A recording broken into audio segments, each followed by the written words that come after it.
নিশ্চিতভাবে বিপিএল চলাকালীন আপনি তো সাকিব আল হাসান আপনার টিমে খেলার কথা ছিল, খেলেনি আর কি। তো তার যে মানে না খেলাটা, সেটাতে মাঠের ক্রিকেটেও আমার মনে হয় চিটাং কিংস নিশ্চয়ই সেই শূন্যতা বোধহয় অনুভব করারই কথা, এবং একই সাথে বাণিজ্যিক দিক সেটাও একটা বিষয় তো ছিল বটেই।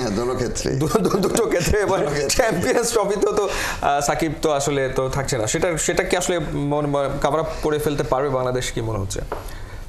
এটা দেখেন এখন উনি নেই, তো আমাদের এখন মানে আগেরটা চিন্তা করতেই হবে।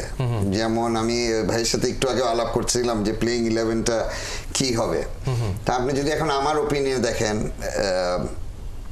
আই থিঙ্ক যেহেতু সাকিব নাই, Mehedi Miraz is a must. ওর ব্যাটিং আছে, বোলিং আছে, ফিল্ডিং আছে, তিনোটা অ্যাসপেক্ট এই প্লেয়ারটার মধ্যে আছে।